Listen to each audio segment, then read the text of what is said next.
आपल्या सगळ्या पत्रकारांचं या पत्रकार परिषदेमध्ये स्वागत करतो। ठाणे शहरामधील अत्यंत एका महत्त्वाच्या प्रश्नावर आपल्या सगळ्यांशी संवाद साधावा म्हणून आजच्या या पत्रकार परिषदेचं आयोजन केले।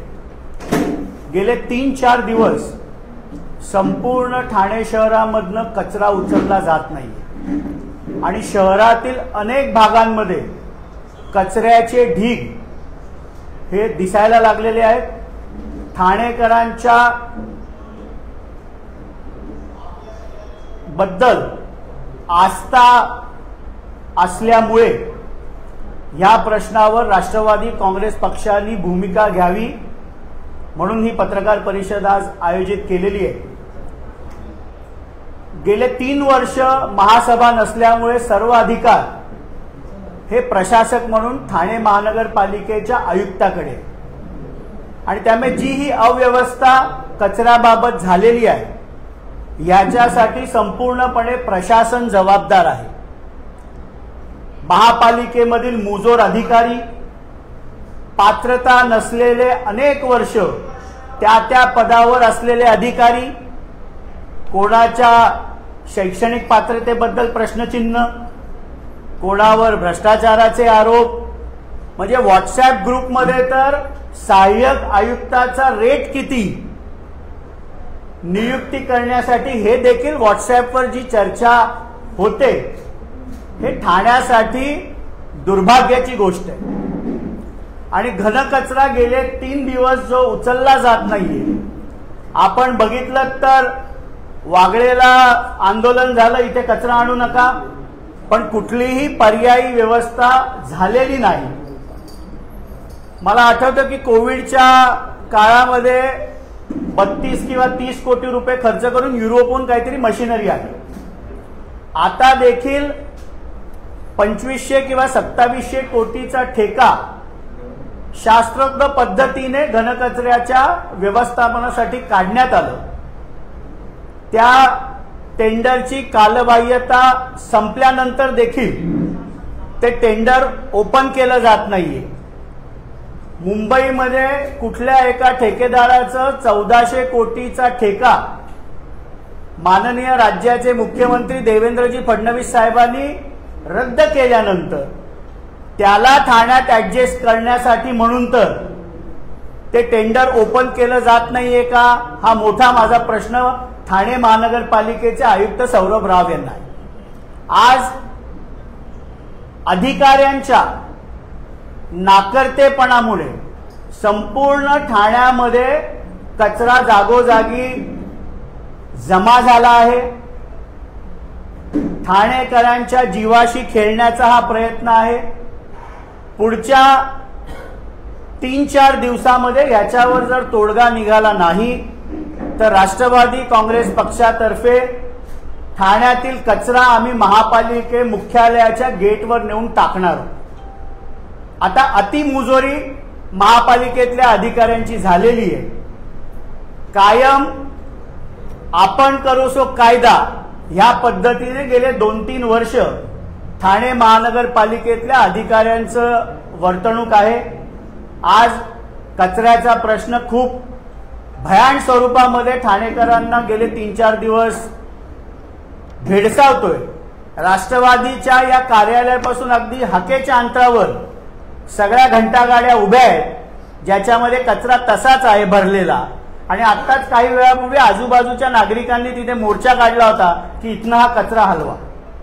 म्हणून पुढच्या 3-4 दिवसामध्ये जर या कचऱ्याच्या नियोजनाबद्दल हा कचरा जर ठाणेकरांच्या जीविताला हानिकारक असलेला उचलला गेला नाही तर मुख्यालयाच्या दारावर जाऊन आम्ही कचरा तिथे फेकू। आम्ही जरी महाराष्ट्रामध्ये महायुतीमध्ये सत्तेत असलो तरी ठाणेकरांच्या जीवाशी कोण खेळणार असेल तर ते कदापि राष्ट्रवादी काँग्रेस पक्ष त्याच्यावर गप्प बसणार नाही। दुसरा एक महत्त्वाचा विषय, काही दिवसापूर्वी समाज माध्यमांमध्ये एक क्लिप आली होती की मुंब्रा इथे अनधिकृत बांधकाम होत असताना एक टोळी तिथे खंडणी वसुलीसाठी गेली आणि त्यांना पळून लावण्यात आलं। त्या थोर समाजसेवकांची काही नावं मी घेऊ इच्छित नाही, पण आपल्याला सगळ्यांना ती नावं समाज माध्यमांमध्ये ती आली होती. खरं तर अनधिकृत बांधकामासाठी कलेक्शन कोण करणार, तिथे सहाय्यक आयुक्त म्हणून कोण जाणार, अशा प्रकारची बोली लागली आहे का? एक अधिकारी जो 28 फेब्रुवारीला निवृत्त झाला, ज्याच्या शैक्षणिक पात्रतेबद्दल कायम प्रश्नचिन्ह होतं, त्याची पात्रता नसताना वादग्रस्त अशी त्याची कारकीर्द राहिली, तो निवृत्त झाल्यानंतर त्याच्या जागी जाऊन या सर्व अनधिकृत बांधकामांकडनं कोण वसुली करणार याची जणू स्पर्धाच ठाणे महानगरपालिकेच्या अधिकाऱ्यांमध्ये लागली. आणि म्हणून अधिवेशन चालू आहे.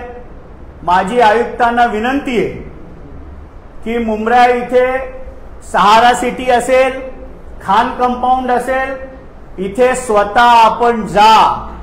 म्हणजे त्या क्लिपमध्ये ज्या प्रमाणात मोठी अनधिकृत बांधकाम, जसं काही कॉम्प्लेक्स बांधकाम चाललंय अशा पद्धतीने त्या क्लिपमध्ये दिसत होतं. आणि असा गाड्यांचा कॉन्वॉय वसुलीसाठी तिथे गेलाय आणि त्यांना परत पाठवलं, अशा प्रकारचं ते व्हिडिओ होता.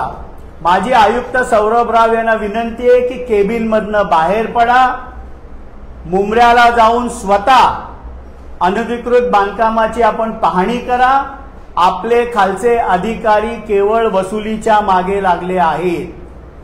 आणि या निमित्ताने अधिवेशन चालू आहे. मी खास करून डॉक्टर जितेंद्र आव्हाड यांनी मागच्या अधिवेशनामध्ये तिकडे त्या अधिकाऱ्याच्या वतीने त्यांनीच स्वतः, म्हणजे हे विधिमंडळाच्या पटलावर आहे की जसबीर उर्फ बिलाल शेख हा त्या अधिकाऱ्याच्या वतीने वसुली करतो, अशा प्रकारचं भाष्य स्वतः त्यांनी केलं होतं. आता मात्र तो त्यांच्या पक्षात गेल्यामुळे तिथे जाऊन फेसबुक लाईव्ह करण्याचं धारिष्ट आमदार जितेंद्र आव्हाड दाखवणार नाही. पण या अधिवेशनामध्ये देखील त्यांनी जसबीर उर्फ बिलाल शेख आणि ही टोळी जी तिथे खंडणी मागायला अनधिकृत बांधकामांकडनं गेली होती याच्यावर आवाज ते उठवणार का, हा माझा त्यांना प्रश्न आहे. म्हणून आजच्या या पत्रकार परिषदेमध्ये दोन महत्वाचे विषय, ठाण्यामध्ये न उचलला गेलेला कचरा आणि मुंब्र्यामध्ये अनधिकृत बांधकामावर वसुली कोणी करायची, यासाठी ठाणे महानगरपालिकेमध्ये लागलेली अधिकाऱ्यांमधली स्पर्धा. मी राज्याचे मुख्यमंत्री माननीय देवेंद्र फडणवीस साहेबांना राष्ट्रवादी काँग्रेस पक्षाच्या वतीने विनंती करतो की जसं मंत्र्यांचे OSD नेमताना आपण साफसफाई केली, अशीच साफसफाई ठाणे महानगरपालिकेच्या अधिकाऱ्यांमध्ये करा. अनेक वर्ष तेच अधिकारी त्याच खात्यामध्ये त्याच पदावर वसुली करण्यासाठी आले आहेत का, याची देखील चौकशी माननीय मुख्यमंत्री देवेंद्रजी फडणवीस साहेबांनी करावी. येत्या 1-2 दिवसामध्ये मी स्वतः व माझे सहकारी सरचिटणीस प्रदेशचे नजीब मुल्ला हे अजितदादा पवार साहेब यांची भेट घेऊन ठाण्यातील सर्व वस्तुस्थिती त्यांना सांगणार आहोत. माननीय मुख्यमंत्र्यांना पुन्हा एकदा विनंती करतो की क्लीन ठाणे या प्रकारचं अभियान आपण राबवून ठाणेकरांना चांगलं प्रशासन आपण द्यावं, एवढीच विनंती मी मुख्यमंत्र्यांना करेन.